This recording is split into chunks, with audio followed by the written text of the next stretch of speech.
아침밥은 건너뛰거나 대충 먹고 점심은 밖에서 대충 때우고 저녁에 몰아서 많이 드시는 분들이 많을 겁니다. 건강을 위해서 일부러 아침을 안 먹거나 오전 공복을 유지하는 분들도 있을 거고요. 저도 다이어트 사이언스라는 책을 쓰기 전까지는 거의 평생을 그렇게 살아왔습니다. 그런데 식사 타이밍에 대한 여러 편의 논문을 읽으면서 아침을 거르고 저녁을 잘 먹는 게 오히려 우리의 건강에 방해가 될 수 있다는 것을 깨달았습니다. 오늘 영상에서는 언제 먹느냐가 우리 몸에 어떤 변화를 만드는지 과학적으로 보여드리겠습니다. 이걸 이해하시면 똑같은 종류의 음식을 똑같은 양으로 먹어도 더 날씬하고 건강한 몸을 만들 수 있게 됩니다. 영상의 마지막에는 이걸 일상에 적용하는 실전 가이드도 정리했으니 끝까지 봐주시길 바라겠습니다. 저는 어렵고 헷갈리는 건강 정보를 쉽고 정확하게 정리해드리는 크리에이터 최겸입니다.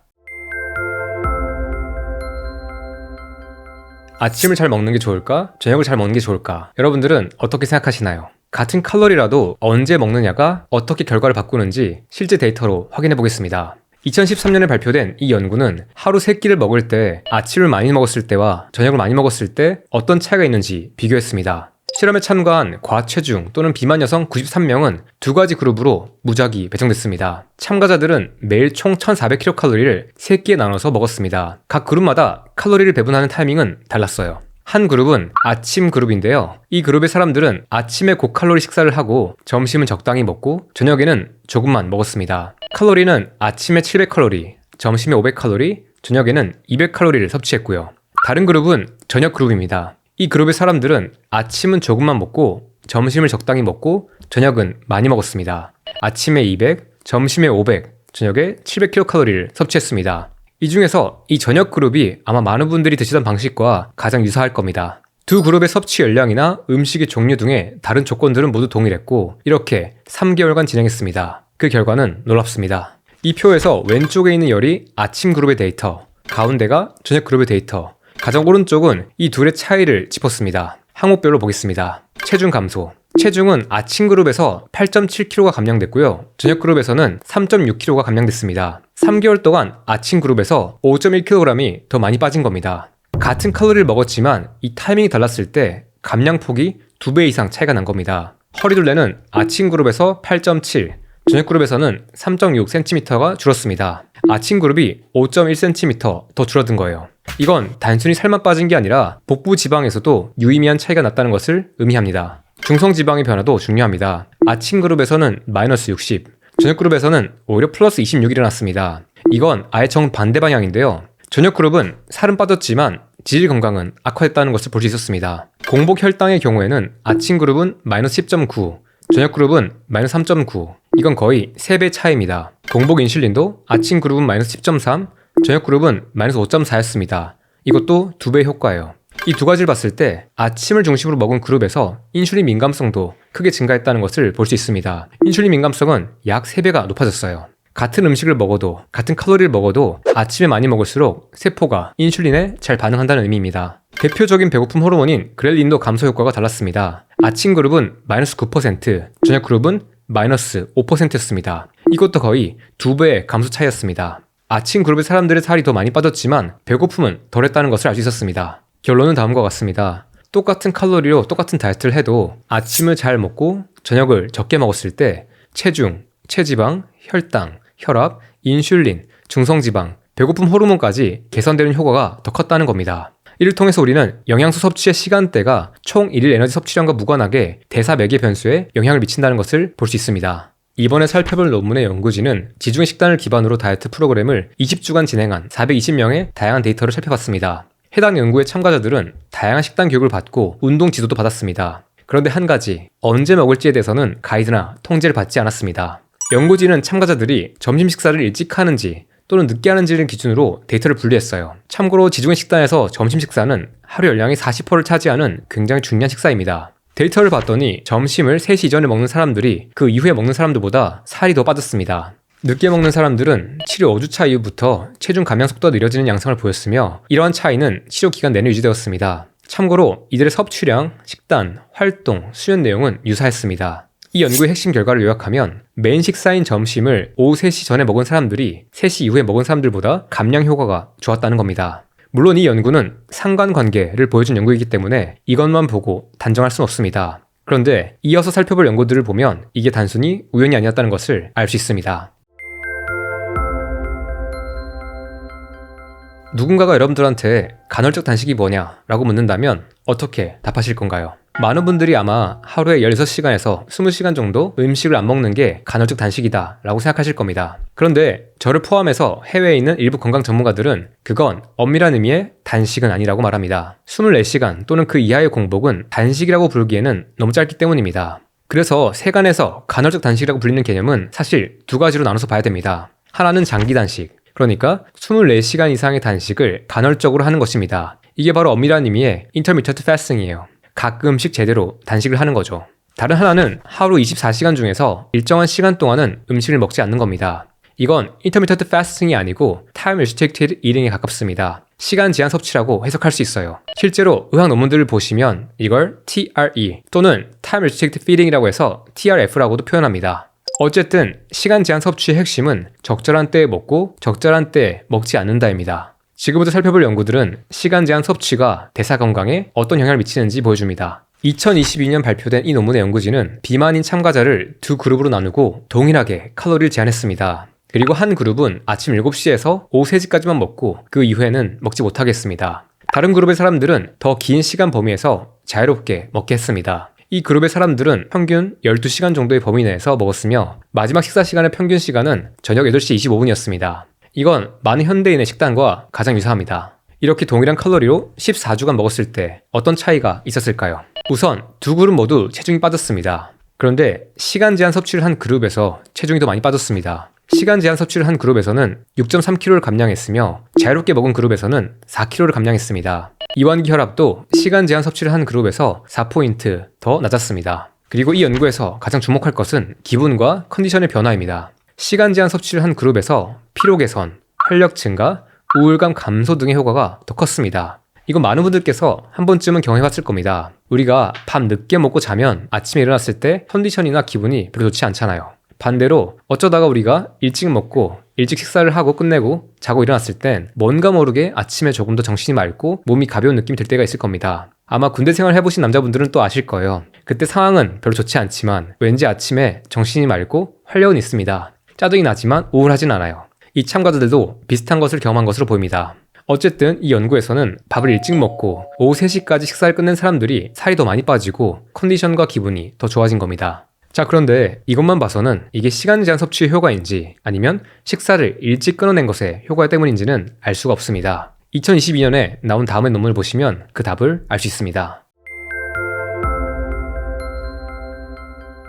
이 연구에서는 과체중 또는 비만인 젊은 성인 참가자를 세 그룹 중 하나에 무작위로 배정했습니다. 첫 번째 그룹은 일찍 먹는 시간 제한 섭취를 했습니다. 이들은 아침 7시부터 오후 1시까지만 먹었습니다. 두 번째는 늦게 먹는 시간 제한 섭취를 한 그룹입니다. 이 그룹의 사람들은 정오부터 저녁 6시까지 먹었습니다. 마지막 대조군은 시간 상관없이 자유롭게 먹었습니다. 첫 번째 그룹과 두 번째 그룹 모두 18대 6 시간 제한 섭취를 한 건데요. 아마도 시간 제한 섭취를 해본 많은 분들이 두 번째 그룹과 같이 먹었을 겁니다. 아침은 거르거나 적게 먹고 오후에 주로 먹는 거죠. 그리고 이번 연구에서 중요했던 것은 참가자들의 섭취 칼로리는 제한하지 않은 겁니다. 각자가 먹고 싶은 양만큼 자연스럽게 먹게 한 거죠. 이 연구 결과도 상당히 흥미로웠습니다. 우선 시간 제한 섭취를 한 그룹 모두에서 시간 제한 없이 먹은 그룹과 비교했을 때 체중을 포함한 다양한 지표들이 개선됐습니다. 시간 제한 섭취만 해도 살이 빠지고 건강해진다는 게 다시 증명된 거죠. 그리고 일찍 먹는 시간 제한 섭취를 한 그룹은 체중, 체지방, 허리둘레, 내장지방, 인슐린 저항성, 혈압 등에서 가장 큰 개선 효과를 보였습니다. 늦게 먹는 시간 제한 섭취를 한 그룹도 효과는 있었습니다. 하지만 그 그룹은 일찍 먹는 그룹보다는 효과가 약했어요. 그리고 이 연구에서 가장 주목할 결과는 이겁니다. 일찍 먹는 시간 제한 섭취를 한 그룹은 대조군과 비교해서 수축기 혈압, 평균 혈당, 공복 인슐린 저항성, 렙틴 이런 것들이 감소했습니다. 그런데 늦게 먹는 시간 제한 섭취를 한 그룹은 렙틴만 감소했습니다. 똑같이 6시간 범위에서 먹었는데도 일찍 먹은 그룹이 살이 더 빠지고 내장 지방이 더 감소하고 혈압과 인슐린 저항성 개선되는 효과가 명확했다는 겁니다. 사실 오후에 먹은 그룹도 상대적으로 늦은 것이지 그렇게 늦게 먹은 게 아닙니다. 정오에 시작해서 저녁 6시에 식사를 끝냈어요. 현대인의 관점으로 보기에는 이것도 늦게 먹은 게 아닙니다. 하지만 어쨌든 이 결과를 봤을 때는 18대 6이나 16대 8과 같은 시간 제한 섭취를 했지만 변화가 미미했다면 어쩌면 그 원인이 먹는 시간대가 늦었기 때문이라는 것을 알 수 있습니다. 이 연구도 우리의 몸은 먹는 시간을 제한했을 때, 그리고 가능하다면 일찍 먹고 식사를 끝냈을 때 조금 더 건강한 방향으로 작용한다는 것을 보여줬습니다. 2022년에 나온 다음의 연구에서도 비슷한 결과가 나왔습니다. 연구진은 참가자들을 세 그룹으로 나눴고, 한 그룹은 대조군이었으며 나머지 두 그룹이 16대 8 시간 제한 섭취를 했습니다. 그 중에서 한 그룹은 6시부터 오후 3시까지 음식을 먹었고요. 다른 한 그룹은 오전 11시부터 저녁 8시까지 먹었습니다. 그 결과 일찍 먹는 시간 제한 섭취를 한 그룹에서 인슐린 저항성이 더 크게 개선됐습니다. 늦게 먹는 시간 제한 섭취를 한 그룹은 대조군에 비해서 체중 감량 변화가 미미했으나 일찍 먹는 시간 제한 섭취를 한 그룹에서는 5주 동안 체중이 1.6kg 빠지고요. 체지방도 700g 가까이 빠졌습니다. 염증 지표도 일찍 먹는 시간 제한 섭취를 한 그룹에서만 유의미하게 낮아졌고요. 장내 미생물 다양성도 이 그룹에서만 개선됐습니다. 이 연구도 다시 한 번 더 시간 제한 섭취를 한다면 일찍 먹는 게 더 유리하다는 것을 보여줍니다.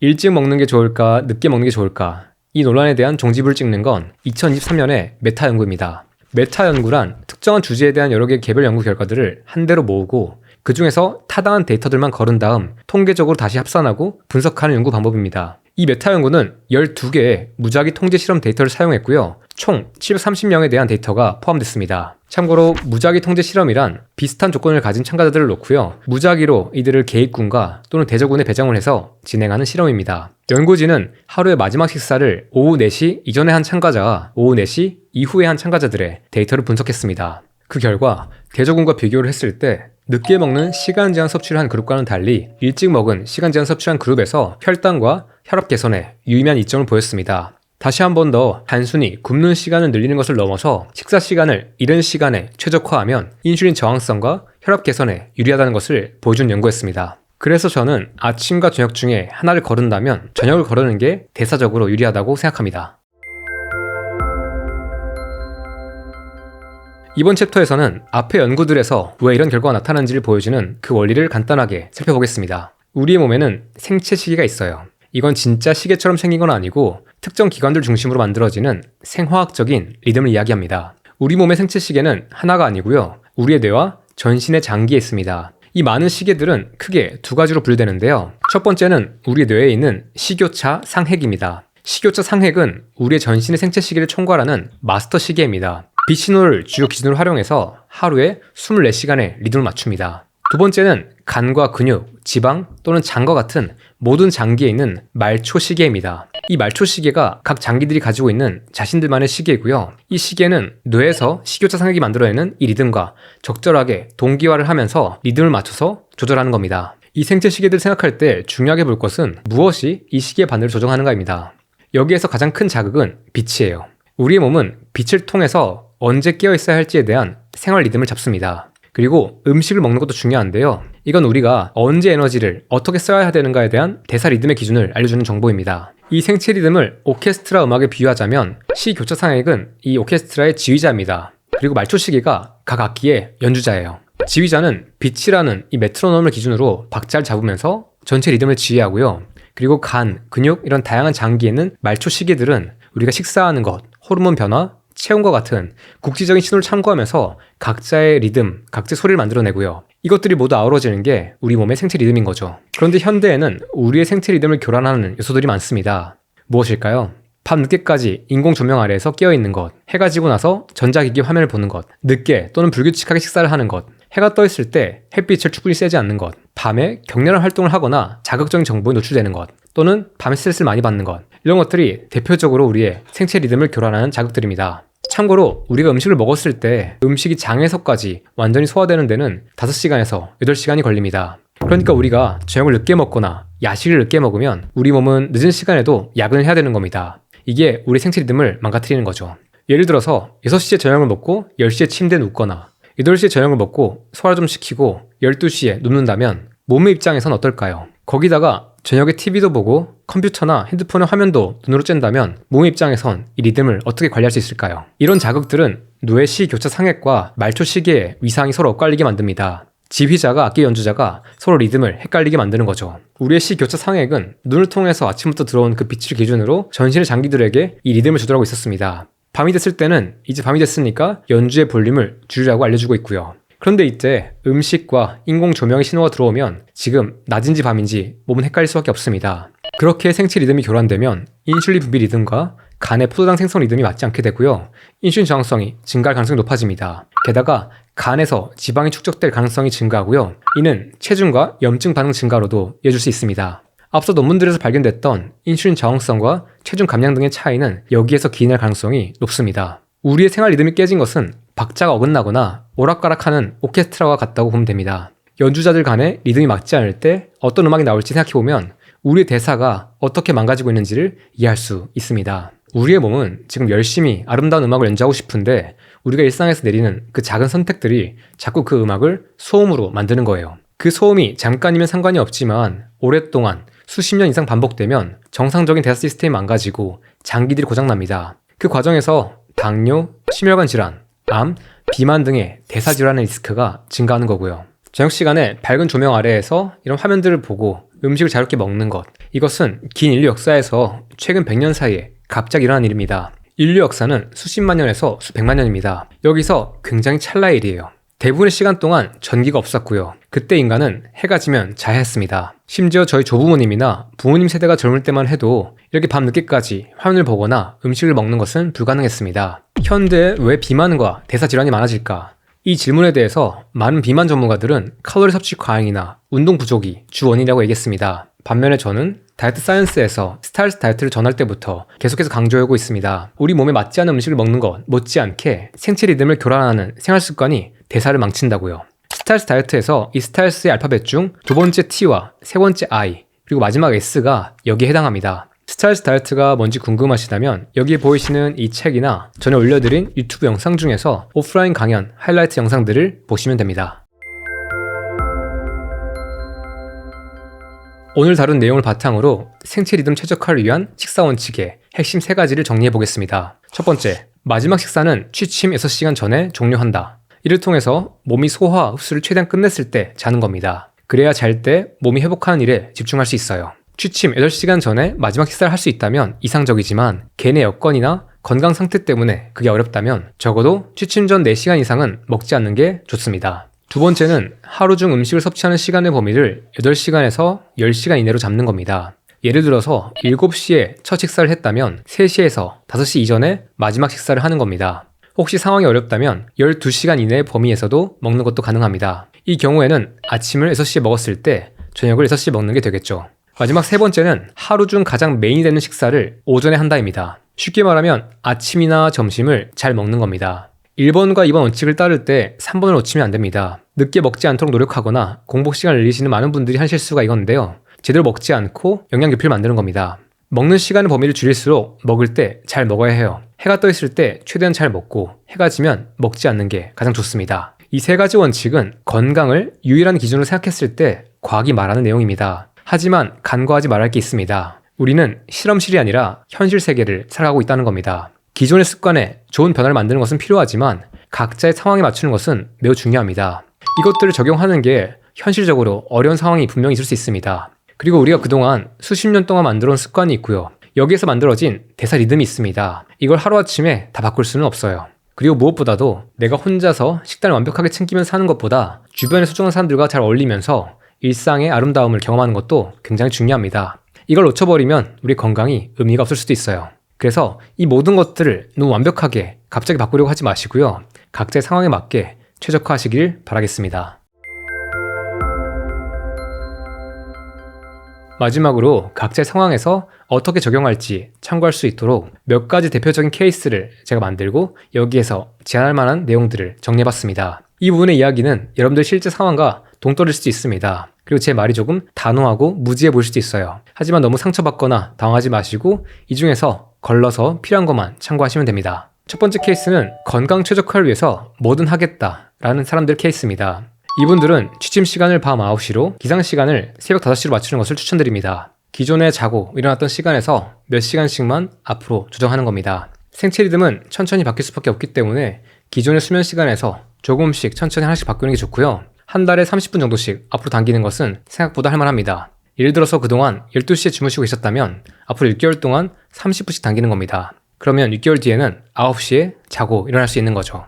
참고로 저의 개인적인 목표는 저녁 8시에 자고 4시에 일어나는 겁니다. 많은 분들한테 이게 조금 과격해 보일 수도 있지만 저는 이게 건강에 굉장히 중요한 습관이라고 봅니다. 하지만 저도 지금은 9시에 자고 4시쯤에 일어나는 습관을 가지고 있는데요. 조금 더 가능하다면 자는 시간을 당길 수 있게 만드는 게 저희 목표입니다. 그리고 두 번째는 아침 기상 후 한두 시간은 하루 중에서 가장 귀한 시간으로 쓰는 겁니다. 이 시간은 하루 중에서 가장 중요하고요. 생산성이 높으면서 아무도 방해하지 못하는 시간입니다. 그 시간을 잘 써야지 인생이 잘 풀린다고 생각합니다. 그때 공부를 할지, 책을 읽을지, 운동을 할지, 일을 할지, 음식을 해먹을지, 도시락을 쌀지 또는 가족들과 시간을 보낼지는 결정하시면 됩니다. 세 번째는 하루에 2끼 또는 3끼를 늦지 않게 먹는 겁니다. 취침 전 6시간 이상은 음식을 먹지 않도록 식사 스케줄을 구성하는 게 가장 필요합니다. 그리고 2끼를 먹는다면 오전 식사 1끼, 오후 식사 1끼를 배치할 수도 있고요. 3끼를 먹는다면 아침 일찍 1끼, 이른 점심 1끼, 이른 오후 1끼와 같이 배치할 수 있습니다. 그리고 2끼와 간식을 먹는 것도 괜찮은데요.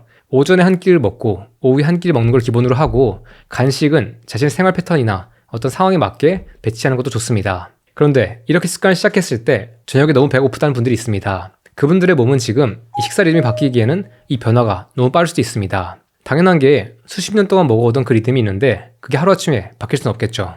이런 경우에는 취침 전 공복 시간을 천천히 늘리거나 저녁을 늦지 않게 간단하게만 먹어주는 것도 좋을 것 같습니다. 이런 식으로 적응하는 시간을 가지면서 차차 내가 목표하는 방향으로 나아가는 거죠. 네 번째는 먹을 때 좋은 음식을 잘 먹는 겁니다. 최대한 자연의 재료에 기반해서 설탕과 밀가루, 나쁜 기름 없이 먹습니다. 다섯 번째는 하루에 최소한 1끼는 직접 만든 음식을 먹는 겁니다. 하루에 2끼 또는 3끼를 직접 만들어 먹을 수 있다면 이상적이겠지만 가능하다면 1끼라도 직접 만들어 보세요. 제가 구독자분들을 많이 만나면서 발견한 것 중에 하나가 바로 이겁니다. 건강이 드라마틱하게 바뀌는 사람들의 특징이 바로 이렇게 음식 직접 해먹는 거예요. 반면에 똑같이 노력하지만 변화가 더딘 분들은 요리를 하지 않는 경우가 많았습니다. 밖에서 먹는 음식 선택지에는 설탕과 밀가루, 나쁜 기름이 있을 수밖에 없기 때문에 우리가 완전히 좋은 음식을 먹기는 쉽지 않습니다. 도시락을 싼다면 가능하겠지만 그게 쉽지 않죠. 이렇게 밖에서 음식을 먹어야 할 때는 저는 개인적으로는 올리브유를 챙겨가지고 샐러드를 삽니다. 그래서 드레싱 대신에 이 올리브유를 듬뿍 뿌려 먹어요. 아니면 순댓국과 같은 국밥이나 생선구이 또는 미역국 같이 정갈한 한식을 파는 곳에서 먹기도 합니다. 여섯 번째, 운동을 반드시 하세요. 가능하다면 해가 떠 있을 때 활발하게 운동을 해주세요. 그때가 우리의 몸이 신체 활동을 하기에 적절한 시간대이기 때문입니다. 이때는 몸이 탄수화물도 더 잘 처리하고요. 일곱 번째, 운동량이 많거나 신체 활동이 많은 분이라면 끼니 수, 열량, 탄수화물 섭취량 등을 넉넉하게 가져가는 것도 괜찮습니다. 이분들은 대사 능력이 좋기 때문에 취침 전 공복 시간도 조금 더 짧아져도 괜찮을 수 있습니다. 여덟 번째, 아침과 낮에 잘 먹고 잘 움직였다면 저녁부터는 공복에서 편안한 시간을 보내다가 취침 시간에 잘 주무세요. 9시에 주무신다면 7시부터는 전자기기를 끄고 스트레스를 주는 자극이나 불필요한 정보들은 최대한 차단하고 차분하고 고요하게 지내는 겁니다. 그러다 졸리면 자는 거죠. 우리가 50년 또는 100년 전 시골에 살았던 저희 할머니, 할아버지처럼 사는 겁니다. 아홉 번째, 이걸 3개월에서 1년 이상 꾸준하게 반복하세요. 마지막 열 번째, 가끔씩 사람들과 어울리거나 또는 일상의 어떤 상황 때문에 이 루틴을 지키기 어려울 때는 강박을 갖지 말고 이 루틴에서 벗어나세요. 우리가 이렇게 건강 관리를 하는 것은 모두 자유로워지기 위해서입니다. 인생에서 우리가 루틴을 잘 지키는 것보다 소중한 것들이 더 많아요. 그 중에서 대표적인 게 소중한 사람들과 보내는 그런 시간입니다. 그런 상황이 왔을 때는 일시적으로 루틴을 깨시고요. 그때 시간 잘 보내시고 다시 가능할 때 원래 루틴으로 돌아오면 됩니다. 우리가 1년 365일을 모두 완벽하게 살려고 하지 말고 그 중에서 80% 또는 90%, 사람에 따라서 70% 여기 각자가 그 중에서 일정 비율의 시간 동안은 내가 습관 관리를 잘 하고 나머지 시간 동안은 조금 더 여롭고 자유롭게 즐기는 게 더 건강하다고 생각합니다. 여기까지가 첫 번째 케이스였고요. 두 번째 케이스는 큰 건강 문제를 갖고 있는 분들입니다. 중증 이상의 대사질환이 있거나 몸과 마음의 상태가 좋지 않은 분들이 있을 겁니다. 이런 분들은 앞에서 소개한 원칙들을 그대로 실행하세요. 특히 건강에 문제가 있는 분들은 생각보다 상황이 만만치 않습니다. 우리가 습관 조절만으론 손 쓰기 어려운 상태로 넘어가기 전에 최대한 지금 쓸 수 있는 자원들을 활용하고요. 노력을 해서 상황을 바꿔내야만 합니다. 지금 이걸 놓치면 그 대가는 몇 천만 원이 아니라 수억 원 이상입니다. 그래서 조금 마음을 굳게 먹었으면 좋겠어요. 이걸 할 수 없는 이유를 찾으면서 변명하지 말고 남 탓, 상황 탓은 그만하세요. 어떻게든 될 방법을 찾고 할 수 있는 것만 하나씩 찾아서 점진적으로 시작하세요. 다만 이 케이스에서 주의할 게 있습니다. 몸이 건강하지 않았기 때문에 정상적인 변화조차도 몸에 부담이 될 수 있습니다. 마치 건강이 나쁜 사람이 운동을 조금만 시작해도 몸이 힘들고 아픈 것처럼요. 특히 기존에 복용하던 약물이 있었다면 갑자기 습관을 바꾸지 말고요. 습관을 하나씩 바꾸면서 문제가 있었던 건강 지표나 증상이 나아지는 것을 보세요. 이때는 의료진과 상담을 하고 진행하는 게 안전합니다. 당뇨약을 먹고 있었던 분들은 인슐린 저항성이 좋아졌는데도 당뇨약을 똑같이 먹어버리면 오히려 저혈당이 올 수 있습니다. 혈압약을 드시던 분들도 혈압이 너무 떨어질 수도 있고요. 그래서 약 복용량을 주의 깊게 보면서 몸의 지표를 보면서 이런 생활습관 관리를 가져가는 게 안전합니다. 이런 질환이 있는 분들은 반드시 의료진과 상담을 하고 진행하세요. 세 번째는 직장인의 케이스입니다. 아침 9시에 출근을 해서 6시에 퇴근을 하는 일반적인 직장인을 기준으로 얘기해 보겠습니다. 이런 분들은 아마도 퇴근을 하고 집에 오면 7시가 넘었을 겁니다. 씻고 정리하고 나면 8시가 넘기도 하겠죠. 제가 만약 이렇게 생활을 하고 있었다면 역시나 자고 일어나는 시간을 최대한 앞으로 당겼을 것 같습니다. 빠르게 잠들기 위해서 저녁부터는 블라이트 차단 안경을 끼거나 회사에서 퇴근하면서 그때 블라이트 차단 안경을 끼고 퇴근할 것 같아요. 그렇게 퇴근해서 집에 오자마자 바로 씻고 정돈하고 차분하게 쉬다가 빨리 잘 것 같습니다. 가능하다면 저녁 8시에 자고요. 늦어도 9시에서 10시까지는 자는 걸 목표로 할 것 같습니다. 그렇게 8시간을 푹 잘 것 같아요. 그리고 4시에서 5시 사이에 일어납니다. 그리고 일어나자마자 아침 식사를 잘 챙길 것 같습니다. 아침을 배부르게 잘 먹을 수도 있고요. 또는 도시락을 챙길 수도 있을 것 같습니다. 직장인들한테는 이 식사가 하루 중에 가장 중요한 식사라서 이걸 잘 먹는 게 굉장히 중요합니다. 왜냐하면 직장인은 밖에서 음식을 잘 먹는 게 쉽지가 않고 저녁에 퇴근하고 먹기에는 시간이 너무 늦기 때문입니다. 그리고 저는 가능하다면 운동을 회사 근처에서 했을 것 같습니다. 아침에 출근을 할 때 운동복을 챙겨서 회사 쪽에 있는 운동시설을 갈 것 같아요. 아침에 6시에 문 여는 곳이 있다면 거기 갈 것 같습니다. 참고로 이렇게 회사 근처에 가서 운동을 하는 이유는 아침 출근길에서 시간을 낭비하는 것을 줄이기 위함입니다. 참고로 저와 10년 이상 이 일을 같이 한 저희 회사의 공동대표도 일산이 집인데 회사는 잠실에 있습니다. 그 친구는 4년 넘게 이렇게 새벽에 출발해서 운전을 해서 회사에 왔어요. 회사 근처에 차를 대고 아침에 헬스장에서 운동을 하고 사무실에 왔습니다. 이렇게 운동시설 왔을 때는 1시간 정도 운동을 하고 거기서 샤워를 하고 옷을 갈아입고 회사에 9시까지 가는 거죠. 만약에 회사에서 조정을 해줄 수 있다면 출퇴근 시간을 1시간씩 늦추는 것도 가능할 것 같습니다. 이렇게 하면 아침 시간을 조금 더 만들어서 조금 더 여유롭게 아침을 챙겨 먹거나 운동을 할 수 있을 겁니다. 만약 이렇게까지 하고 회사에 갔다면 9시가 된 시점에 우리는 좋은 식사를 했고요. 운동까지 했고 굉장히 상쾌하고 뿌듯하고 에너지가 넘치는 상태일 겁니다. 만약에 이렇게 밖에서 운동하는 게 힘들다면 집에서 운동을 하고 간단하게 가는 것도 괜찮을 거고요. 그리고 점심은 만약 도시락을 챙겼다면 좋을 거고요. 그렇지 못한 날은 회사 근처에서 나쁘지 않은 선택지로 외식을 할 것 같습니다. 좀 단순하게 간다면 매일 점심에 샐러드를 사 먹는 것도 가능합니다. 점심마다 여기 샐러드에 듬뿍 뿌려서 먹을 것 같아요. 만약에 이렇게 매일 먹는 게 심심하다면 추가로 먹을 수 있는 토핑만 집에서 준비를 해가지고 추가할 수도 있고요. 그렇게 오후에 일을 하고 퇴근을 하면 다시 일찍 집에 와서 차분하게 저녁 시간을 보내고 저녁 먹지 않고 자는 겁니다. 이렇게 아침과 점심을 잘 챙겨 먹었다면 저녁 시간에 공복을 유지하는 게 오히려 편안하고 좋을 수도 있고요. 그리고 일을 하지 않는 휴일도 굉장히 중요한데요. 이날은 전 조금 더 음식을 잘 챙겨 먹고요. 평일에 먹을 음식들을 어느 정도 준비할 것 같습니다. 우리가 주말에 2시간 정도만 들여서 한 메뉴를 넉넉하게 하면 5끼에서 8끼 정도의 음식을 만들 수 있습니다. 이걸 만들어서 냉장고에 적절하게 보관을 하면 우리가 주중에 바쁠 때 조금 더 편하게 먹을 수 있습니다. 직장인은 평일에 자유시간이 너무 부족하기 때문에 이렇게 주말 시간을 잘 쓰는 게 평일 식단의 질을 결정합니다. 이런 생활을 기본으로 하고 살다가 가끔씩 회사 일정이 있거나 또는 사람들과 약속이 있을 때는 그때는 루틴을 깨고 유연하게 보내면 될 것 같습니다. 네 번째 케이스는 운동선수 또는 운동을 엄청 많이 하는 사람입니다. 이 케이스는 운동량이 많고 운동 퍼포먼스를 내는 게 삶에서 매우 중요한 우선순위에 있는 분들입니다. 그렇다면 건강 최적화만 생각할 수는 없겠죠.